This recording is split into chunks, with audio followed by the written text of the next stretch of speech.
ky është një aksion që ka gjetur përkraje në pjesën më të madhe të bizneseve që janë të ndërgjegjësuar, që hapësira publike nuk i takon atyre dhe vullnetarisht 22 subjekte kanë marrë masa dhe i kanë liruar hapësirat publike, por ka një numër gati 23 subjekte, të cilët janë jashtë afateve të njoftimit që struktura e Inspektoratit të Mbrojtjes së Mjedisit të territorit i ka njoftuar dhe tashmë ne po kalojmë në aksionin për ndërmarrjen vetë prishjes së këtyre.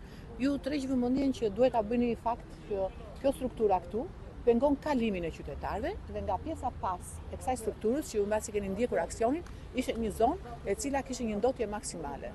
Pra, vetë strukturat jo vetëm që pengojnë kalimin e qytetarëve, po kthehen edhe në spote, në hot spote të cilat janë të ndotura edhe bëhen edhe probleme edhe për pjesën e mbarvajtjes së qytetarëve, të ambienteve, të rrugkalimit dhe edhe të zjarfikses. Në fund ditës, të ambulancës, gjithë institucionet kanë nevojë për hapësira për të operuar. Për të shëndur të aksioni i mëtës, një aksion i cili është që në monitorik në disa faza dhe jemi sërish në rrugë transballkanike. Deri ku do të vazhdojë dhe sa objekte janë në total të konstatuar që do të ishin në bashkia? Në këtë javë janë 22 objekte, të cilat janë njoftuar dhe identifikuar dhe sot do të vazhdoj aksioni që këto 22 objekte të kalojnë në fazën e prishjes, domethënë nga ana e inspektoriatit. Keni pasur edhe një aksion pastimi për objektet e njëra pasdora nga subjektet private. Çfarë do të ketë? Ato janë subjekte private. I takon privatit ta zhvillojë pronën e tyre, diku ku ata mendojnë që do të ketë një leje ndërtimi, diku një biznes tjetër, por i takon atyre. Por ky është ndërgjegjësim.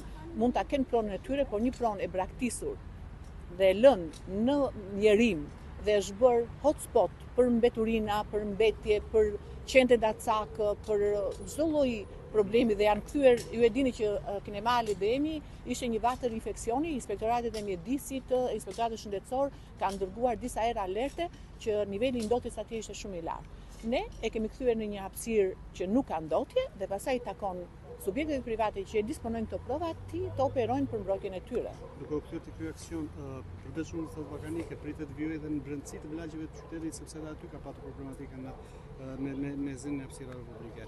Duhet të dokumentoni rrugën transballkanike. Është zemra e qytetit. Dhe ju e shikoni që mbi trotuare ka parkime makinash. Ka biznese që operojnë mbi trotuare, shesin mbi trotuare pllaka, çdo lloj materiale elektrike, çdo lloj gjëje. Ka subjekte të cilët kanë servis makinash, por kanë goma të lëna me sasi shumë të mëdha rrugëve të qytetit dhe trotuareve të qytetit. Kjo nuk mund të vazhdojë më kështu. Faleminderit.